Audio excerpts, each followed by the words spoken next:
You know the names, Lincoln and Booth, two families forever linked by a tragic murder. Here's the story you don't know of how Booth saved Lincoln. Welcome to American Esoterica.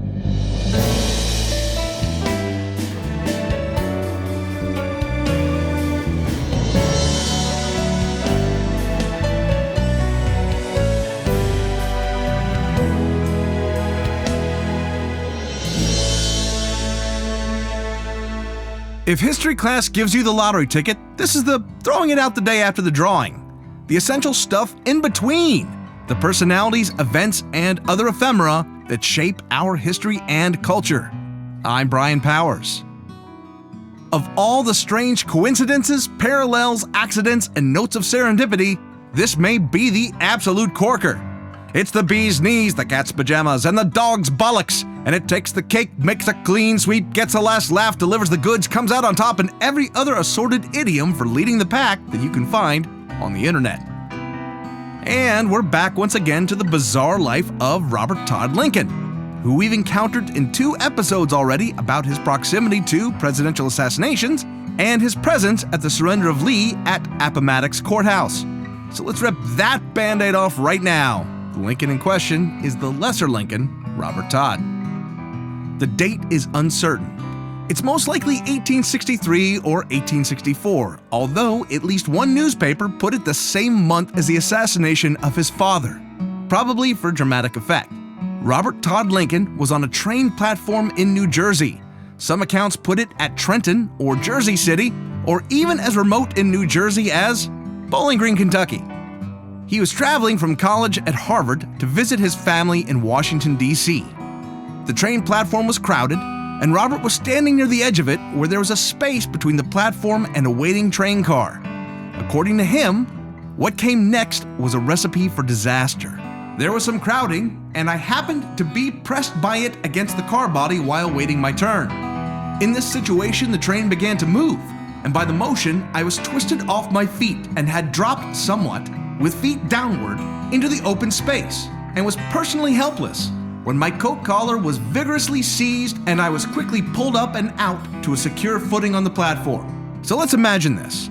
You're pressed against a moving train car and you fall down into the space next to the platform while the train is in motion, when an arm reaches out to pull you back up.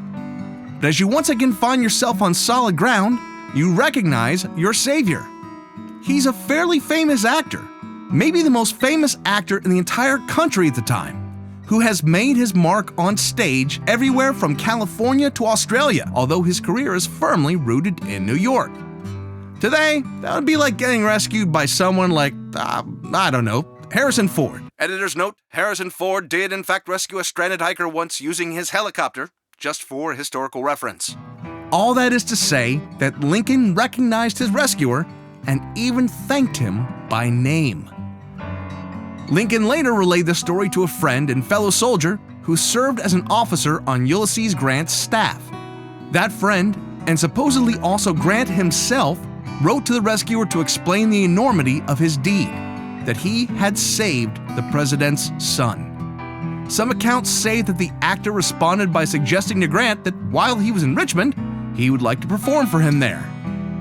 Some dramatized versions of the story claim that the actor carried that letter until his death, but there's nothing to back it up. So that's the story of how the life of a Lincoln was saved by an actor named Booth. But no, it wasn't John Wilkes Booth. That would just be about too much irony for history to bear, wouldn't it? It was an entirely different Booth. His older brother, Edwin. As if that weren't enough of an ironic twist, there's one last detail that adds some extra historical weight. When Robert Todd Lincoln was pulled back onto the platform, he met not one, but 2 familiar faces. Edwin Booth's traveling companion was there as well, a man named John T. Ford, a theater owner. This has been American Esoterica. All sounds are made by me, Brian Powers.